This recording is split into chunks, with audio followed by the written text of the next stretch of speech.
Për të parë podcastin Rënon Ndryshe, mjafton të bëni subscribe në kanalin tim Engjinasto në YouTube. Ky podcast mundsohet nga Universiteti Mesdhetar i Shqipërisë, Shtëpia e Lodreve, Blue Taxi, iHospital Tirana, Enor Technologies, Euralp. In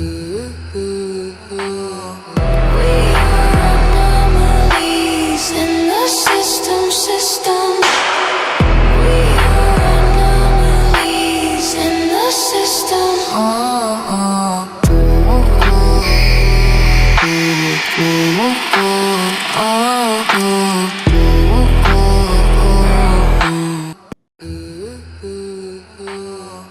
We are anomalies in the system. We are anomalies in the system. Miq të podcastit, përshëndetje. Jemi këtu në takimin tonë të radhës në Rënon Ndryshe, pikërisht me një vajzë shumë speciale, e cila beson në inteligjencën e saj, duke menduar që vërtet është diçka cerebrale, por ndërlidhja e inteligjencës me trurin e saj është kaq e qartë dhe dukshme, sa në njërin anë me inteligjencë ajo ka arritur të kuptojë që jeta ia vlen të jetohet, dhe nga ana tjetër, truri i ka diktuar kushtet dhe rrethanat se si ajo duhet ta ndërtojë për të bërë jetën ashtu siç duhet, ndonë se është në karrige me rrota. Kristiana Ali, përshëndetje. Përshëndetje. Faleminderit që pranove ftesën. Shumë faleminderit Jeci. Nuk e di nëse na ke ndjekur deri më sot.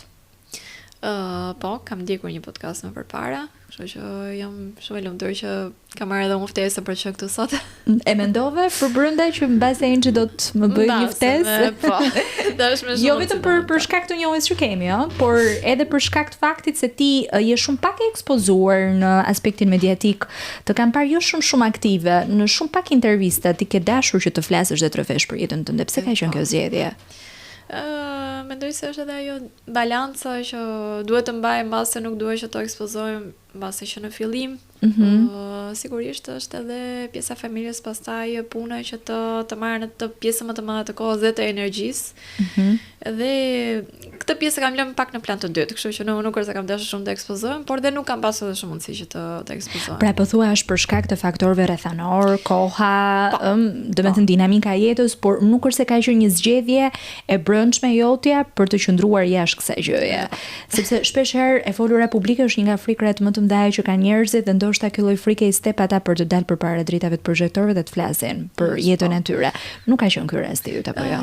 Jo, kam kohë që e kam kaluar këtë pjesën e frikës përpara kamerës apo përpara publikut, kështu që mendoj se të këtë pjesë e kam rezervuar atë konfidencën bashkë më mund të them. Por jo, është më shumë pjesa e çështjeve rrethanore. Kris, unë në fakt të kam njohur në kanalin tënd të YouTube-it, kur ti ke ca fragmente të shkëputura nga jeta jote personale bashkë me bashortin. Dhe ndoshta ndonjë mendje djallëzore, siç mund të kemi vërdall në jetën tonë, mund të mendoj dhe thonë që një vajzë në karrige me rrota që ekspozon jetën e saj, fragmente të jetës së saj private, mos ndoshta është pjesa e aftësisë kufizuar, që është një lloj teknike që ajo përdor si një formë marketingu, po për të fituar dhe klikime te kanali YouTube-it. Çfarë përgjigje do t'i jepi këtyre njerëzve? Unë në fakt këtë gjë jam munduar që ta stopoj së treguari në kanalin tim të YouTube-it. Dhe dua thjesht të shfaq një familje normale, unë bashkëshorti dhe djali im, si e kalojmë neve kohën tonë, duke qenë se bashkëshorti im është gjithashtu i huaj, pra janë dy kultura të ndryshme bashk.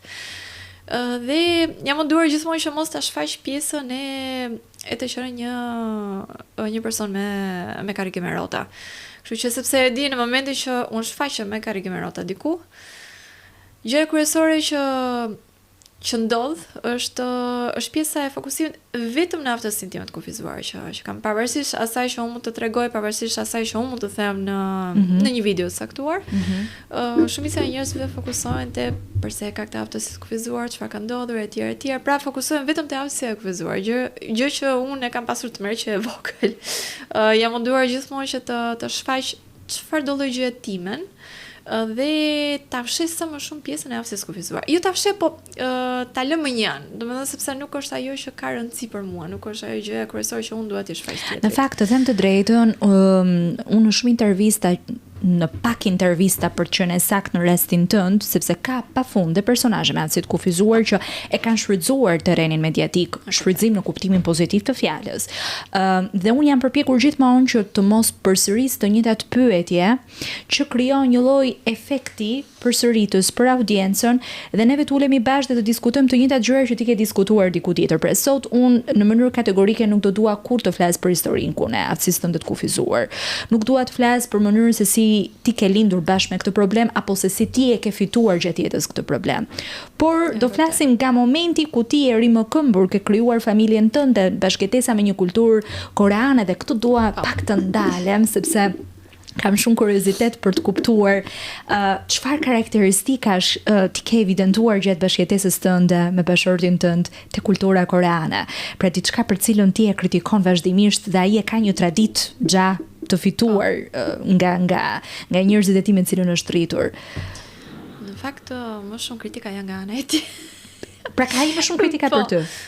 Po, sepse që momenti që ai ka filluar të jetojë në Shqipëri, shikon shumë gjëra ndryshe nga kultura e tij. Më shumë te pjesa e mentalitetit do thoja, ose pjesa e vonesës, për shembull ka rastisur me shumë persona që i vinë shumë e vonesë dhe thotë, mos, kjo është një kritik që unë dua ta bëj në fillim. Neve atje nuk falim as minutin. Kështu që është e kundërta. Në fakt mua më pëlqen shumë gjëra nga kultura e tij sepse kanë shumë disiplinë në vetvete. Mundohen gjithmonë që të arrijnë më të mirë, të bëjnë më të mirën e tyre. Dhe pse ndonjëherë kjo do të thotë që të bësh përtej asaj që ti mundesh, mbase vetëm për këtë, mbase mund të kem një farë kritike, por që prap deri diku më pëlqen sepse është disiplina ajo që ata i bën, domethënë të ekspozohen më shumë në syrin tim, domethënë ka një disiplinë të fortë në çfarëdo lloj fushë të jetës, që mua më pëlqen pafund, por e vetmja gjë siç thash që në thonjë domethënë mund ta kritikoj, është sepse bëjmë përtej asaj që ata munden, pra përtej limiteve të tyre. Domethënë mundojnë gjithmonë të ka kërkuar në një moment caktuar që të bësh ti diçka përtej limiteve të tua? Që mund të mos jenë domosdoshmërisht fizike, ëh? Mbase dashje pa dashje, po. Jo më ka kërkuar, po natyrisht domethënë ka momente caktuara që ndonjëherë mundohen që mos të bëj më të mirën time, por ai i thotë domethënë gjithmonë arri më të mirën tënde. Ndonjëherë mundohej që pse jo të bësh edhe më shumë. Sigurisht në ato fusha që vërtet është kërkuar domethënë diçka e tillë. Mbase te kjo, domethënë mund ta kem ndier pak veten të ekspozuar disi, në përballë kritikave të tij. Kështu që i brëndson këto kritika, mundohesh të përmirësohesh apo i vendos limitin dhe barrierën duke i thënë deri këtu.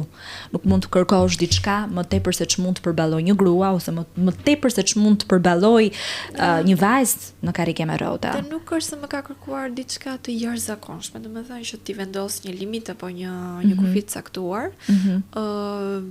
Kështu që nuk ja kam pasur nevojën, pra që ti tregoj që ky është limiti im, ai di limitet e mia, i di domethënë dhe kufizimet e mia dhe gjithmonë është munduar që ti respektoj këto limite dhe kufizime. Kështu që fatmirësisht nuk kam pasur nevojë domethënë që t'ja shpreh këtë gjë. Por siç thash, mundoj gjithmonë që të më inkurajoj që atje ku duhet të shfaq më të mirën time, të bëj më të mirën time. Dhe domethënë siç thash një herë ka kërkuar domethënë që pse jo të bësh edhe më shumë mbas nga vetja, sepse sigurisht do të dali më mirë një ditë më vonë. Kështu që por jo, nuk më është dashur asnjëherë që t'ia tregoj limite sepse ai ka të qarta tashmë cilët janë limitet e mia. Okej. Ky pranimi këtyre limiteve, këtu do më qëndrosh pak. Përgjithsisht njerëzit priren të mendojnë që ka një bazë kompromisi.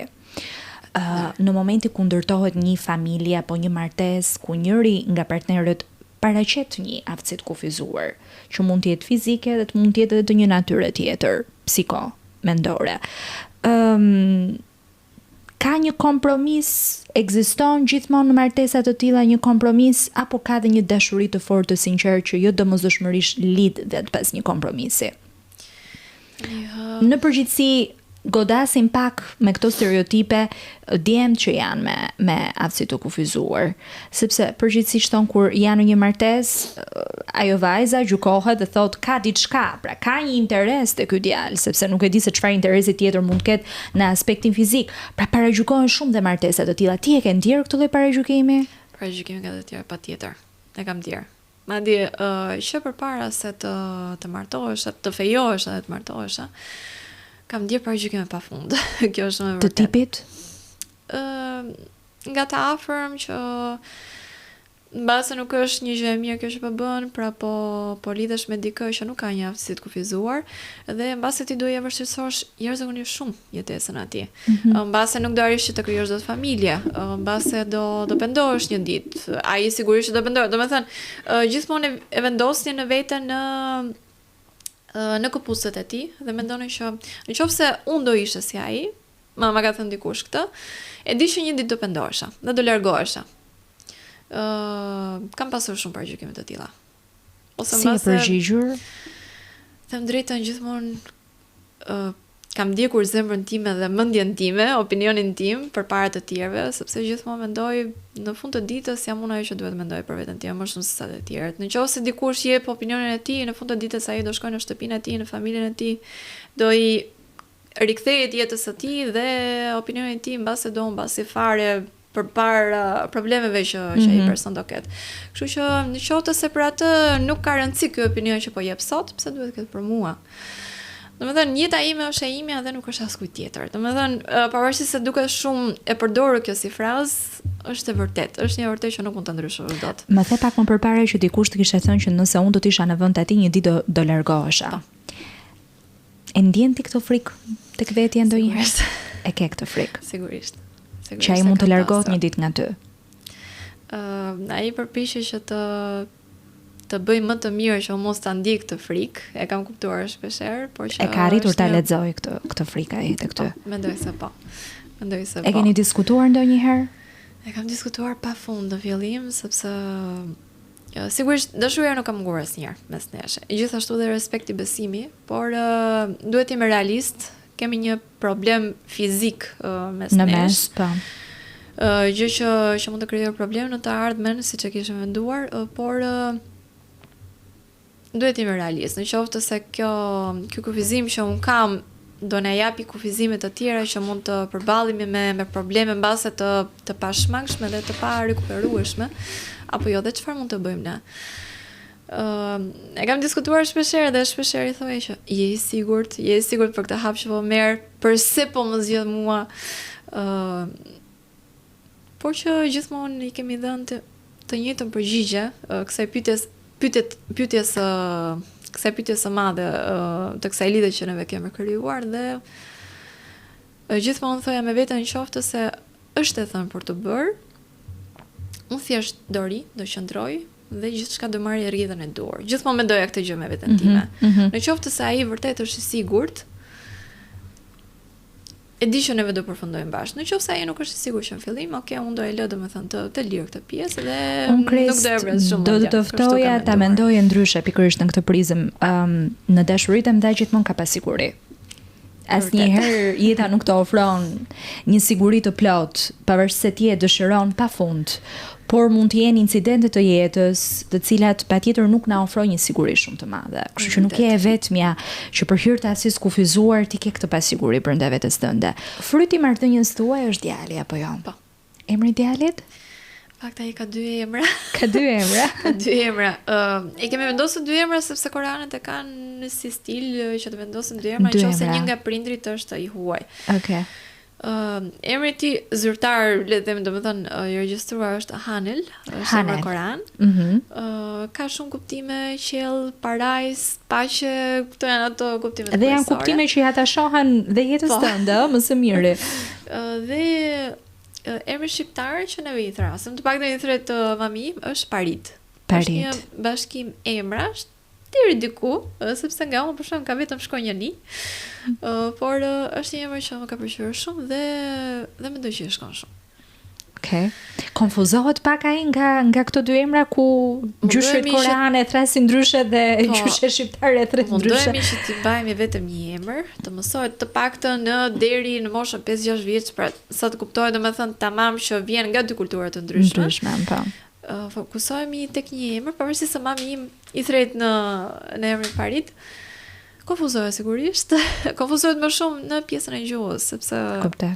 unë i flas shqip, duhet që të mësoj shqipen. Bashkëshorti Bën i shumë flet mirë se është gjuha e koranisht. nënës në fund të ditës, kështu Unë që bashkëshortin flas anglisht dhe do e dëgjoj domethënë dhe anglishtën. Por ajo që unë kënaqem më është se i kupton të treja gjuhë. Domethënë nëse unë i flas shqip, i kërkoj diçka apo dua që ai të bëjë diçka dhe ja them, ai e kupton dhe e bën direkt. E njëjta gjë edhe me bashkëshortin. Dhe në anglisht domethënë mundoj gjithmonë që ta dëgjoj, ta imitoj dhe më pas ta thot dhe e kupton. Domethënë mundohemi që të mos ta konfuzojmë shumë, por është e pamundur. është i Nëse kufizuar në ndërveprim me ty, pra ndoshta ai do që të vrapoj, ndoshta do të bëj një ecje me ty dhe të shikon që gjithkohës në këtë kondicion. Të ka pyetur ndonjëherë mam se ti nuk ecën me mua? Ai është akoma i vogël, në fakt s'ka mbushur akoma 3 vjeç dhe e di që është disi konfuz. Domethënë babai është në një gjendje normale, ndërsa nëna është në një gjendje pak të çuditshme për syrin e tij. Dhe më erdhi për të qeshur një herë sepse ishte një reklam që shfaqesh një grua me karrige me rrota dhe jam oma thot zakonisht sepse oma është në koranisht dhe neve e kem këtë oma. Edhe oma, domethënë si mami, që dhe mami është me karrige me rrota. Domethënë e bëri direkt atë lidhjen. Po, dhe vite për të qeshur sepse pavarësisht se nuk është diçka që do doje që ai të përballesh, prap e kupton situatën dhe e kupton që okay, mami im është ndryshe dhe vjen tek unë, qëndron në prerë tek unë. Pra, le të themi deri diku më përshtatet mbase, si fëmijë që është edhe më sa kupton. E di që tek babi shkon dhe i thotë që më merr në krah. Kurse tek unë vjen direkt në prerë, nuk më pyet, sepse e di që nuk e marr dot në prerë. Nuk e merr. Nuk e merr dot në krah, domethënë që të në krah. Ose kurdo që të më marrë diku, më tërheq nga karroca edhe thot, hajde më bën, domethënë diku. Nuk më tërheq nga dora, po nga karroca, sepse e di domethënë që karroca është ajo që më lëvizës për ty. Ndërsa me babain është ndryshe, domethënë ata e merr nga dora ose nga bluza dhe thot hajde. Domethënë ka i ndaj gjërat, besoj se deri diku i kupton. Mbase nuk e kupton ashtu siç e kuptojmë neve dhe sa e rëndësishme është që të di domethënë limitet e mia, por e di që në një moshë caktuar do e kuptoj më thellë. Është fëmijë i bindur, Krist? Është fëmijë pak serioz. Kush e ka marrë këtë seriozitet? Se dhe unë për ecë të njoh. Unë bashkëshortin e kam dhe edhe serioz, sigurisht deri diku, por është më shumë tip shakaxhin. Do që të krijojë atë humorin, domethënë ta ndryshojë atë atmosferë, situatën. Mendoj se nga babai mund të ketë marrë këtë. Unë babain e kam pasur ushtarak, edhe ka pasur të qëndrime për ushtarakut, autoritar. Ka qenë gjithmonë tip serioz. Dhe gjyshja, po gjyshja ka qenë pak më e hapur. Ndërsa babi ka qenë shumë serioz. Dhe mendoj deri diku mund të ketë marrë prej tij këtë pjesë. Është fëmijë domethënë që socializohet, por ka të strategjinë e vet. E shikoj për shembull te lodra që do të krijojë atë shoqërinë dhe gjen gjithmonë fëmijët pak më të rritur, se e di që do i ndihmojnë te lodrat. E merr domethënë krijon të shoqërinë dhe thot, "Më çoj atje dhe ta kicon ai sepse është më i rritur, më i madh dhe mund ta bëj." Kështu ka qenë babi. Sa dashuri kanë fëmijët. Sa dashuri kanë fëmijët. E ke pasur një shtatzani të mbar? Ka qenë një shtatzani mjaft të mbar. Si ke arritur ta menaxhosh atë periudhë, domethënë kur ti filloi që të ndiheje më shumë rëndesën? Ke pasur më shumë regjim shtrati apo ke qenë aktive edhe në punë me karrige me rrota? Shumë aktive. Në fakt deri në fund të shtatzanisë, sigurisht mundoja që të mos ta lodhej shumë veten apo mos të bëja gjëra përtej asaj që më lejoj. Por kam qenë shumë aktive. Mundohesha që të bëja të gjitha gjërat e mundshme, të haja shëndetshëm, të mos stresohesha aq sa mundesha. Por qëndroj gjithmonë aktive. Nuk mund të qëndroj të shtrirë, të paktën këtë e kam. Dhe shtatzania ka qenë goxha e mbar. Domethënë deri në fund ka qenë një shtatzani, ka qenë një lindje pastaj me operacion, sigurisht me ndërhyrje cesariane. Dhe frika ime më e madhe ishte mos lindje më herët, ose të paktën përpara ditës së operacionit. Kjo ishte frika ime më e madhe, thoya gjithmonë të lutem vetëm mos hajde më herët, sepse nuk e di çfarë do bëja. Por që gjithçka ka vajtur sipas planeve domethënë që kemi bërë dhe me mjekun. Kam pasur një monitorim shumë të mirë një ndjekje shumë të mirë nga mjekët. Dhe çdo gjë ka vajtur mirë deri në fund. Kështu që pastaj sigurisht mbas lindjes kam pasur ato dhimbjet e mia, lëvizjen hormonale etj. Por që fatmirësisht kanë qenë për një periudhë të shkurtër dhe jam rikthyer gjendjes time normale brenda një kohe të shkurtër. Ardhe në jetë e paridit ka qenë, si të thuash, rruga drejt shpëtimit tënd shpirtëror për shkak se erdhi fill pas humbjes babait tënd. Po, mendoj se Ka qenë një mjet fuqie besoj për ty. Ka qenë sigurisht. Kjo është e mirë sepse mbas vdekjes gjithmonë vjet një jetë e re. Domethënë është e vetmja gjë që jo mund ta zëvendësoj, po mund ta lehtësoj sa më shumë humbjen që ti ke të një personi të dashur, siç është babai. Dhe sigurisht kishim thurur shumë ëndra që në fillim mundoheshim që mos ta mbajnim atë mendjen tek humbja e babait dhe të fokusoheshim tek kjo jetë e re që do na vinte. Kam kaluar sigurisht shumë stres në atë kohë. Përpiqesha që të isha sa më relaksuar, prandaj isha dhe aktive, mundohej që të bëja të gjitha llojet e gjërave që mos ta mbaja mendjen tek humbja që përjetova. Dhe sigurisht lindja solli një frym të re, në plot kuptimin e fjalës, një jetë të re, një sfidë të re. Dhe shumë ëndra të reja. Domethënë lam pas shumë gjëra, lam pas edhe dikë shumë të dashur për ne, por erdhi dikur që deri diku dhe i gjan, dhe nga karakteri po dhe disi nga pamja, dhe për këtë gjë gëzon. Pra ty vizualisht her pas here të shfaqen dhe ti parë të babait tek ai. Më duket sikur ka marrë nga të gjithë, përfshirë dhe nga babi im. Babi im ka pasur disa kapilar tek hundët, nuk e di, e kemi pasur kështu si trashëgimi edhe unë e kam diku. Dhe djali e ka të tillë. Dhe bashkëshorti kur e pas sepse ande nuk para janë, domethënë, të zakonshme këtë gjë në genin e tyre. Dhe tha pse ka këtë mos është dëmtuar në lindje etj. Jo, i thash është, domethënë, tamam si babi im e ka këtë pjesë. Dhe mendoj se ka marrë nga pak nga të gjithë juve. Dhe nga babi sidomos tek pjesa e karakterit e shikoj shumë. Domethënë është familje që nuk e di sikur i seleksionon gjërat, i studion një herë, pastaj vepron. Domethënë rri shikon dikë për shembull, pasi e shikon që është dikush që mund të jetë i dashur, i afrohet dhe i thotë, "Ok, më merr në krah." Ke lejen time. Sa kohë shpenzon me të në ditë, sepse duhet kuptuar që ti ke dhe angazhimin tënd në punë. Aktualisht je punësuar apo jo? Mund ta themi që je punësuar së fundit te Credit Bank. Po. Të një institucion bankar i cili ka këtë pjesën e përgjegjshmërisë sociale dhe ty të ofruar një mundësi shumë të mirë në sektorin e protokollit apo jo. Si erdhi kjo mundësi kaq e beft dhe si ke arritur tani se normalisht në një fillim të ri pune do duhet që ti të përshtatesh me procedurat e reja, rregullat e reja, stafi i ri, dhe sa kohë arrin ti dedikosh djalit në këtë periudhë? Unë prej kohësh se kam dashur që të gjej një pozicion pune tjetër, diku tjetër. Për shumë arsye, për arsye personale. Kam qenë shumë e kënaqur sigurisht tek pozicioni i punës që kam pasur përpara, por doja diçka të re, doja një sfidë të re dhe sigurisht nga ana financiare doja diçka më tepër. Credit Bank në fakt ma ofroi këtë mundësi dhe u jam shumë mirënjohëse, që jam pjesë e tyre tashmë. E mbaj mend ditën që më more në telefon dhe më thënë që ka ndodhur gjë më mrekullueshme në jetën time dhe unë thash në një shtatzani të dytë.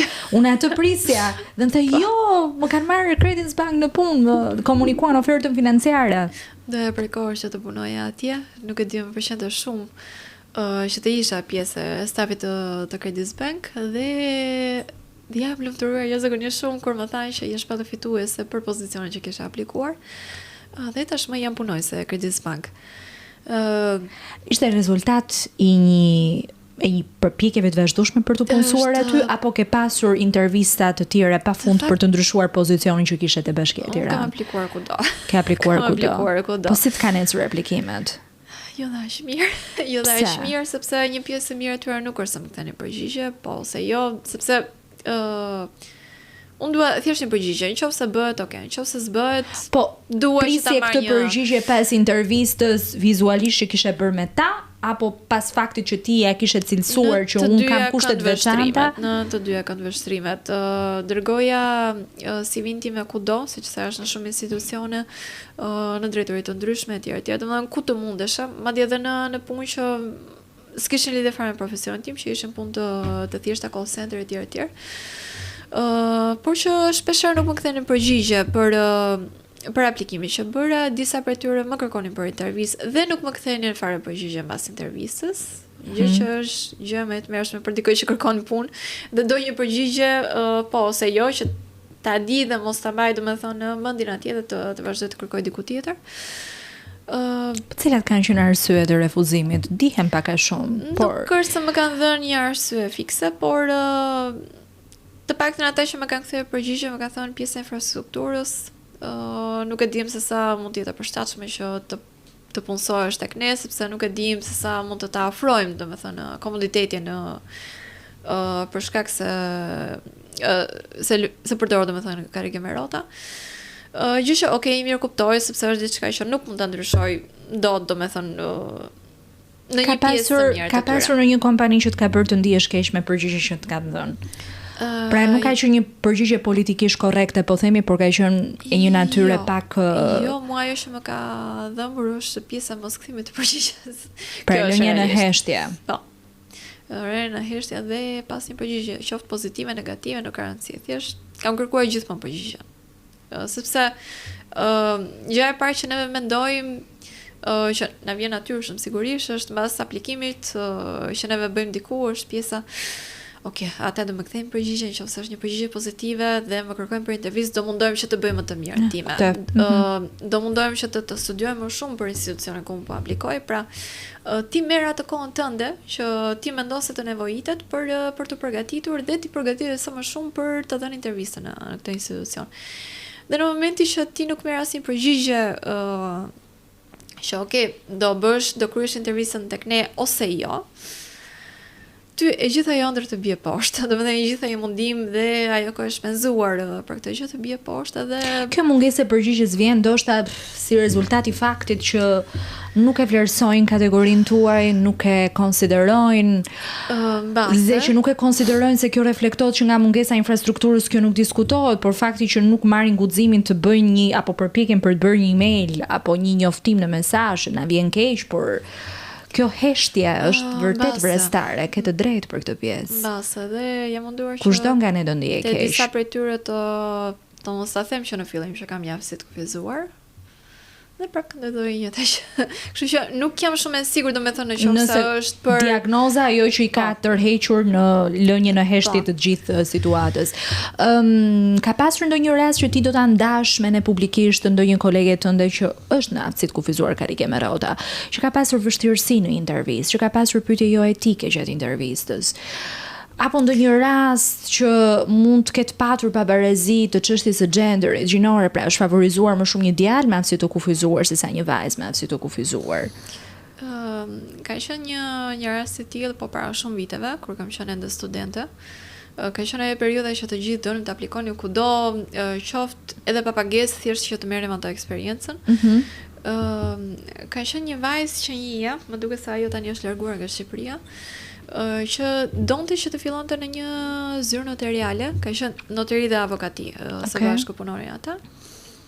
Dhe nuk i kthyen përgjigje, ndërkohë ata kishin punësuar dikë tjetër. Dhe ajo u ndje jashtëzakonisht shumë keq, sepse po prisej një përgjigje prej tyre. Mendonte se intervista kishte shkuar shumë mirë dhe me shumë mundësi ata do e punësonin. Domethënë ajo ishte atje pa pagesë, por pra bëj fjalë për një marrëdhënie pune pa pagesë, angazhim vullnetar. Të paktën për 6 muaj me sa domethënë kishin diskutuar, do ishte pa pagesë, e pastaj në varësi të performancës që ajo kishte, do vendosur nëse do vazhdonte ose jo. Ata kishin punësuar një vajzë tjetër që në fakt nuk kishte edhe shumë studente e mirë në krahasim me vajzën që kishte një aftësi të kufizuar dhe ajo u ndjej jashtëzakonisht shumë keq, sepse mendoj se ishte një diskriminim base, domethënë që të punësohet, pra të pranohet në zyrën e tyre dikur që nuk është dhe aq student e mirë në krahasim me të. Ishte diçka që e lëndoi shumë.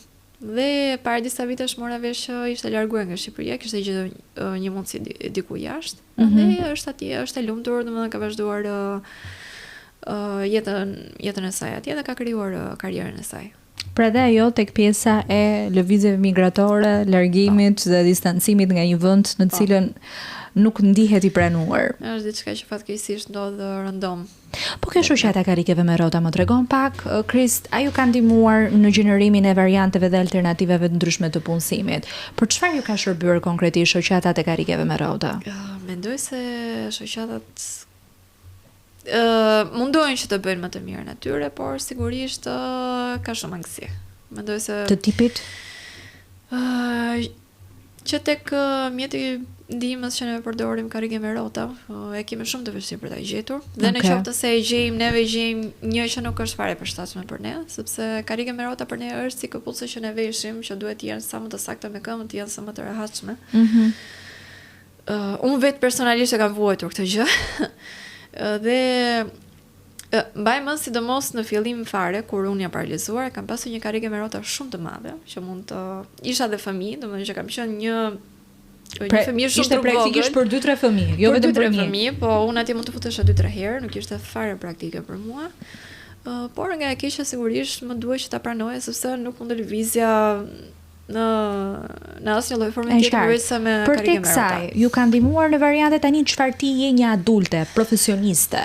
Nëse ti bie telefonit të dikujt dhe thua kam nevojë për punë, di që ti ke kontakte se je shoqati, je një grup formal zyrtar dhe besoj që ke aksese. Është shumë e vështirë që ata t'ju përgjigjen për këtë gjë apo është shumë e vështirë ata e kanë provuar dhe kanë hasur vështirësi në këtë drejtim? Mendoj se të dyja, domethënë qoftë tek pjesa që mbasi dikush nuk do që të merret me rastin tënd.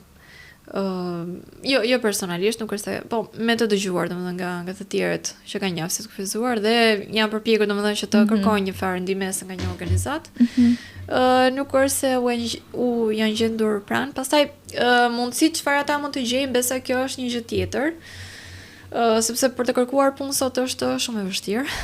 Është jashtëzakonisht shumë e vështirë, por dhe organizatat nuk është se bëjnë dhe shumë në këtë pjesë. Mendoj janë pasiv, le të themi, deri diku. Janë shumë pasiv. Të pak për mendimin tim.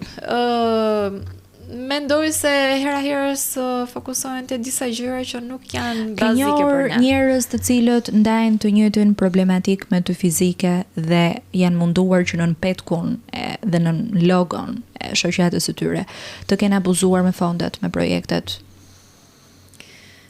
Nuk është se jo, por mendoj se deri diku mund të abuzojnë me këtë pjesë. Nuk e di pse kam këtë përshtypjen që nuk e di se sa organizata mund të jenë, jo vetëm në Tiranë, por edhe në rrethe. Mendoj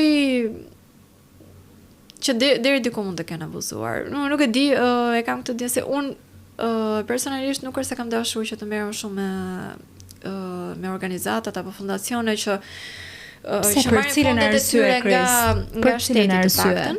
Pse? Nuk e dashur të implikohesh? Për 3 arsye në fakt që të jem sakt. Një sepse një herë që kam dashur të marr pjesë, kam qenë në fakt e vogël, ka dashur gjyshja ime që të merr pjesë në një organizatë saktuar. E vetmja gjë që ata bënin ishte dhënia e një pakoje ushqimore, që neve në fakt nuk kishim fare nevojë sepse bukën tonë neve e siguronin vetë, unë kisha nevojë për gjëra të tjera, për një terapi të saktuar, për një karrige me rrota të re etj, por kjo gjë nuk sigurohesh dhe jepesh një pak ushqimore, mbasi sa për të thënë, nuk e di domethënë si e kanë pasur programin e tyre. Por në momentin që unë kam marrë këtë pako ushqimore dhe kanë bërë një foto dhe pas e mi larguar, unë jam ndjerë jashtëzakonisht keq, sepse nuk vajta atje për këtë arsye. Unë vajta më shumë për të krijuar atë shoqërinë time që mendoja se do e krijoja atje, domethënë mund të gjeja disa vajza me karrige me rrota të moshës sime që mund të krijojë një shoqëri dhe duke thënë literalisht, po themi dhe në fjalë të tjera që ju rcënuar deri diku dinjiteti duke u ekspozuar në foto për marrjen e një pakojë ushqimore për të cilën nuk është nevoja juaj kryesore përpara faktit që bazike dhe fiziologjike është të kesh mjetin e dur për të lëvizur, për të qëndruar aty ku duhet, për të patur një punë, për të gjeneruar vetë pakot e tua ushqimore.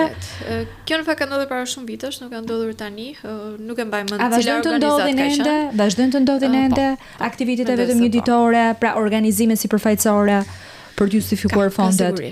Sigurisht. Sigurisht ka dhe fondacione e shoqate që vërtet përpiqen të bëjnë, pavarësisht se mundësit mund të jenë të pakta, por që Mund të ndash përpiqen disa që të- prej tyre, se kur flasim për mirë ju nominojmë emrat, kur flasim për keq jemi të tërhequr. Është një fondacion që dhe unë po bashkëpunoj. Ata merren kryesisht me projekte të ndryshme. Okej. Dhe një nga projektet që po bëjnë tani dhe që është shumë e nevojshme, është një ndër gjërat më të nevojshme për person me karrige me rrota, është punësimi i 2 ose 3 personave që mund t'i riparojnë karriget me rrota. Dhe ata kanë një mjet lëvizjes që lëvizën në të gjithë Shqipërinë, atje ku personi që ka karrige me rrota jeton. Ata Si puna shkojnë atje makinës, nëse ti do të marrësh mekanikun në telefon që më ka ndodhur ky problem, e njëjta gjë do të jetë edhe për karriget me rrota. Goxha shkojnë atje e interesante riparojnë shumë. dhe jam shumë e kënaqur nga kjo gjë, sepse është një gjë që neve na ka munguar gjithmonë. Do të thënë, unë gjatë 24 viteve paralisë që unë jam duke përdorur karrigen time me rrota, unë jam detyruar që të gjej një karrige tjetër me rrota, sepse këtë që kam e kam konsumuar dhe nuk kam ditur ku ta çoj për riparim. Domethënë, maksimum ka qenë babi im sepse merrte vesh hera herë, domethënë nga riparimi i kuzhinjetave etj. Domethënë këto gjëra që mua më prisheshin shpesh. Por që duhet që të ishte dikur specifik për këtë gjë. Domethënë që ta kuptonte tamam, domethënë si mund të riparohet një karrige me rrota. Specialisti i vet i gjës. Dhe kjo gjë ka munguar gjithmonë. Ose në qoftë se ka ekzistuar, neve nuk e dinim ku ndodhesh, nuk e kemi pas informacionin. A ka mungesë informacioni për shkak se çështja e karrikeve me rrota nuk është forcisht e mediatizuar, ka marr pak më shumë vëmendje problematikat së fundmi që neve në emër virale të komunitetit LGBTI me ligjin për barazin gjinore, prindi 1, prindi 2, kanë qenë diskutime të kahershme. A ju a kanë marrë këto, ju a kanë vjedhur vëmendjen? Tani të gjitha kanë atë rëndësinë e tyre, mbas edhe Se nëse ti nuk ka televizorin, të shikosh prononcimin e dikujt për këtë projekt, ti informohesh. Nëse ti hap celularin, shikon një video që është hedhur, është postuar, ti informohesh. Pra kjo mungesë informacionit. Jemi lënë shumë. Jeni lënë shumë në hije. Këtë më duhet ta them. Pavarësisht se mundohet hera herës tek tuk që të bëhet diçka, prap nuk mendoj se çojë deri në fund. Janë shumë të pakta këto raste, siç është ky projekti për shkakun që po them, që vërtet më pëlqen organizohen dhe të bënim këtë podcast, që të jemi këtu sot, që unë të informosha nga kjo gjë, sepse zakonisht unë aftësinë e kufizuar e gjej vetëm në kronika të zeza. Në emision investigative, por një aftësi e kufizuar mund të ketë një pjesëmarrje të suksesshme në një olimpiad. Patjetër që kemi pasur dhe raste dhe modele të cilët janë prezantuar, por janë shumë të pakta. Dhe është e mira që të promovohen. Vëmendja e duhur. Jo, për këtë fatikeqësisht nuk do shpesh. Gjë e parë që neve mendojmë mbase është kur mendojmë dikë me karrige me rrota, mbase ai nuk ka ndjekur shkollën, mbase është shumë keq nga ana financiare, mbase nuk ka prindër, stigmatizohet nga niveli arsimor dhe nga kualifikimet dhe eksperiencat e punësimit. Domethënë është gjëja e parë që të ka ndodhur ndonjëherë që historia jote që ti ke rrëfyer në media është abuzuar, është keq interpretuar, ose historia e dikujt tjetër. Po, kam pasur. Do të cili segment të shkëputur, të është transformuar që nga titulli. Do të thënë nxjerrësh si një kronikë e zezë, le të themi, do të thënë një person që isha viktim. Mund të them që jam viktim e një fatkeqësie, le të themi, do të thënë që ndodhem tashmë në karrige me rrota. Por nuk kisha dalë për atë qëllim aty. Do të thënë kisha dalë për një arsye komplet tjetër. Unë merrem dhe me pikturat. Do të thënë pikturoj hera herës, jam marrë gjithmonë me këtë pjesë, por siç thash, kam pranuar këtë intervistën që ka ndodhur para disa kohësh, që doja të promovoja punimet e mia. Okej, e dija që deri diku do përdorësh fakti që ky person është me karrikë me rrota dhe pavarësisht kësaj gjendjeje, mundohet që të bëjë punimet. Pra deri këtu bën sens. Kur Deri e këtu, prezanton okay. në atë e kufizuar, po i prezanton dhe talentin. Sigurisht, sepse është diçka që është pjesë e imja, sigurisht nuk mund ta mohoj. Mund të fshihet. Por kjo intervistë ishte bërë më shumë në bazë të aftësisë time të kufizuar dhe pjesa e punimeve të mia ishte lënë për në fund. Domethënë dhe ajo pak që u prek më duket sikur nuk ishte prekur jo mjaftueshëm, po thuajse fare. Domethënë sigurisht se thjesht diçka shtesë që thjesht po e diskutonim.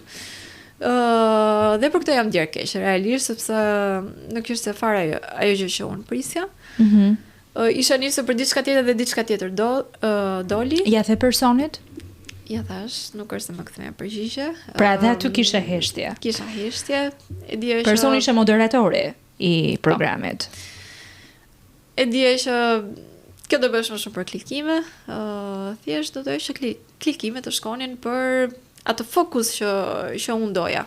Pavarësisht sa shkoj për diçka tjetër, gjithsesi shpresoj që kjo gjë të mos ndodhi më ngjarje të ndodhura në kushtet ku digitalizimi sot ka marrë një hof shumë të madh, për jeta jonë është bërë më shumë digjitale sot. Më shumë shikojmë njëri tjetrin në video, në foto, në Instagram dhe patjetër që ato like-et, ato klikimet kanë filluar njerëzit mos ta konceptojnë dot jetën e tyre për to, fatkeqësisht.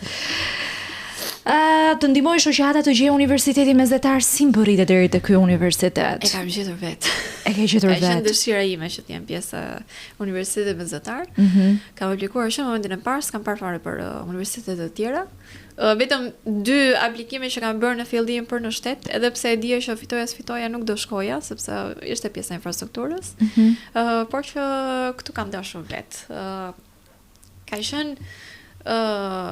Ka qenë sigurisht edhe pjesa e aksesit, ka qenë e mrekullueshme për mua sepse mund të shkoja kudo vetë, pa ndihmën e dikujt me shkallë apo nuk e di dishes, sepse ndonjëherë edhe në vende që ka atë pjesën e rampës, ndonjëherë ajo është shumë e lartë që neve s'mund të arrijmë dot fare. Domethënë prap na duhet dikush që të na ndihmojë. Në qartë. Ky universitet në fakt më ka ofruar pjesën e aksesit e infrastrukturës, që unë jam vërtet shumë e kënaqur. Pastaj sigurisht edhe te pjesa e arsimit që më kam kryer këtu, më është ofruar bursa që në fillim. Pra ti ke përfituar bursën sociale që në vitin e parë. Po, e kam përfituar bursën të plotë dhe për ciklin bachelor dhe për master. Pra 5 vite të plota akademike, ti zero pagesë për jam realisht shumë e lumtur për këtë, jam shumë mirënjohëse. Universitetet mesdhetar, sepse më ka dhënë mundësinë që unë të studioja pa pagesë dhe të studioja në një universitet të tillë, domethënë që një dhe që ka një staf pedagogjik të mrekullueshëm. Në këto ambiente ishte deri diku edhe fal mirënjohjes që ti ndjen. Patjetër. Pra përpos faktit njohjes që ke me mua që do të vija patjetër tek ty se nuk diskutohet, por është dhe rikthimi i një nostalgjie të hershme çrënurit studente. Si një juriste tashmë kualifikuar që ti edhe këtë mundësi ata mesdhetari. E kujton veten studentore, periudhën studentore? Si thua është relacionuar me trupën akademike? Kush mund të jenë disa emra që kanë qenë, le të themi, modele frymëzimi për ty? I pari që do thej është profesor Përparim Kabo.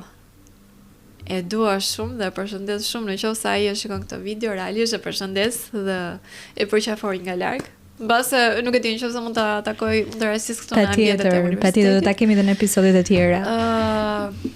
Sigurisht komplet stafi pedagogjik që neve kemi pasur në universitet ka qenë mrekullueshëm. Kam pasur marrëdhënie të shkëlqyer me të gjithë. Por që profesor Përparimi ka qenë mbase jo vetëm zgjedhja ime, po dhe zgjedhja e shumë studentëve të tjerë, sepse është një nga ata personat që të bën për vete që në momentin e parë. Ka një mënyrë karakteristike të folurit që e ka shumë të shtruar edhe ty të përfshin që në fjalinë e parë, jo që në frazën e parë, po që në fjalën e parë. Fjalët e tij të bën për vete që në fillim, që në momentin e parë, që ti e takon atë person, të bën për veta. Është nga këta personat e rrallë që vërtet e ndjen atë energjinë dhe të lidh direkt me njëherë. Ndoshta edhe këtë përgatitje që ti ke sot e ke edhe fal trupës akademike të Universitetit Mesdhetar, sepse gjithmonë duhet ta pranojmë studenti është një lloj brumi i cili duhet punuar, ti duhet dhënë forma ashtu siç duhet, patjetër sepse jeta universitare pavarësisht se është një jetë e mëvonshme, sepse cikli i formimit të individit është në vitet shumë herë të hershme të mëparshme, por patjetër që jeta universitare të formon akoma të më mirë si profesionist. Është vula e fundit, le të themi. Pastaj është puna që është eksperiencë dhe është shkollë jete, nuk diskutohet.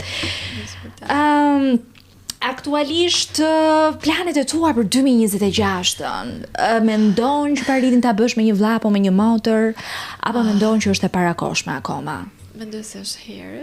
Doja shumë edhe një fëmijë të dytë, sidomos një vajzë.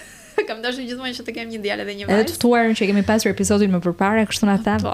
Vajza ishte bërë patjetër arsye kryesore e gjithë dashurisë dhe emocionit pozitiv që merr prindi. Është e çuditshme marrëdhënia që kanë me vajzat prindrit shqiptar, është shumë nuk e di, ka përmbysur pak të pjesën e stereotipeve që thuhet djali ka filluar këto vite tani që vajzat marrin më shumë figurë kryesore në familje. Më në fund po vlerësohet, sepse gjithmonë thoshe me një djalë, të trashëgosh me një djalë etj, domethënë gjithmonë tek djali, por që është edhe vajza, domethënë okay, sigurisht djali ka atë rëndësinë e tij.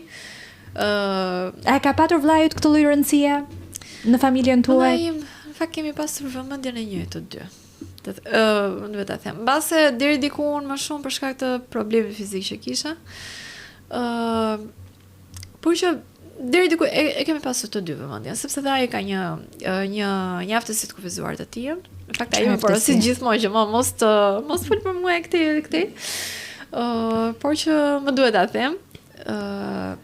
Jo sepse dua që ta nxjerrë që ka një problem etj, po është për të shprehur diçka me të cilën ai jeton në përditshmërinë e tij me atë lloj kufizimi. Ai ka vonesë të anës intelektuale. Pra, do të them nuk është për atë moshë është, ai është 25 vjeç. Pra ka zhvillim të vonuar, le të themi. Zhvillim të vonshëm. Tani për shkak mund të ngjaj si adoleshent, i them gjithmonë që tani ke hyrë tamam në fazën e adoleshencës, sepse ndonjëherë sillet si vetë adoleshent. Sa vite keni diferencë bash? 5 vite. 5 vite, ti je më madhe 5 vite. Pra ti je mentorja e tij, besoj.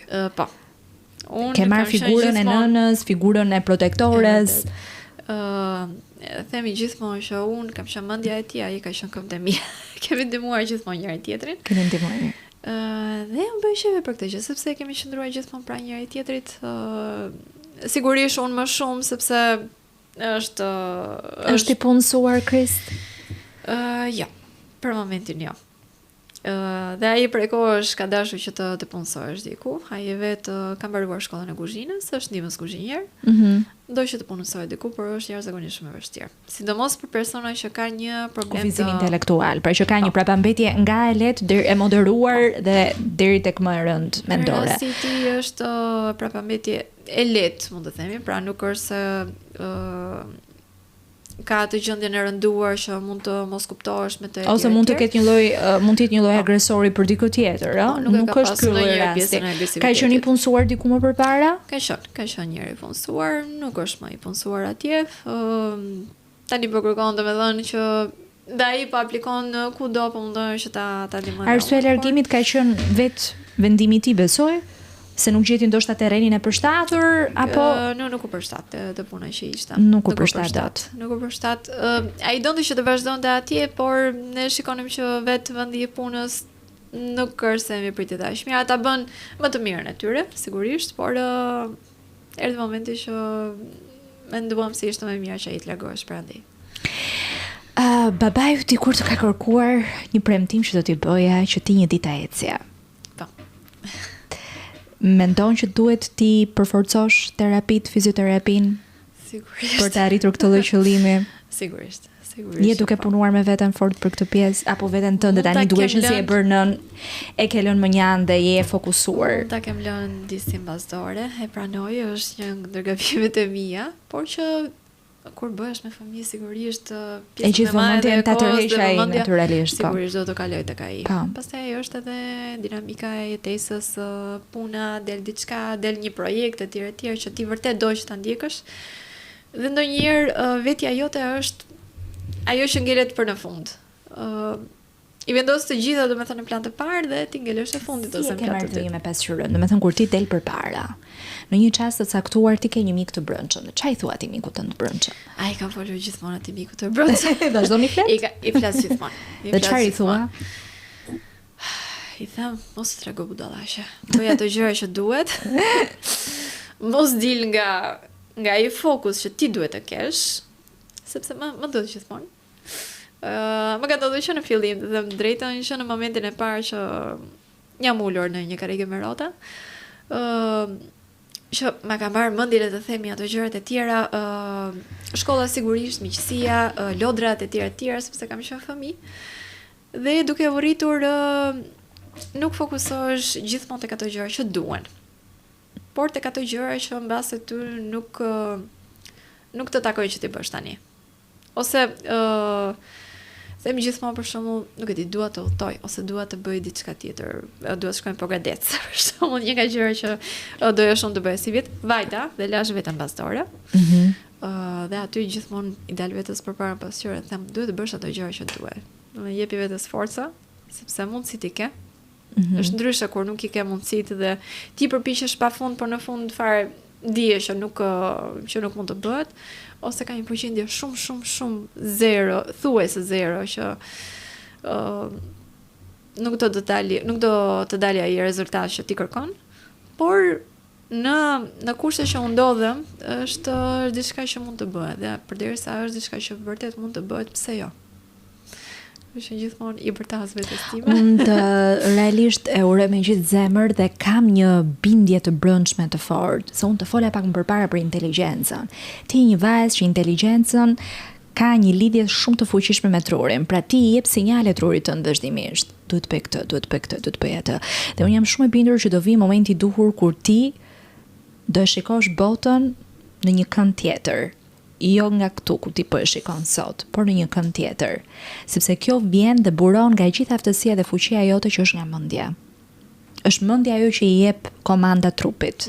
Dhe në momentin që ti i jep këtë lloj komande mendjes, mendja do të çojë drejt lëvizjes. Unë të falenderoj pafund që ti minutat e kohës tënde i ndave me ne. E vlerësoj jashtëzakonisht shumë këtë pjesë. Dhe të uroj suksese për 2026-ën, praktikisht jemi drejt fundit të këtij viti, dhe uroj pafund që ti të shijosh gjithë frytet e punës tënde dhe të familjes tënde që ke ndërtuar deri më sot. Shumë faleminderit. Faleminderit miq të dashur, ne e përfunduam për sot dhe do takohemi javës tjetër. Faleminderit.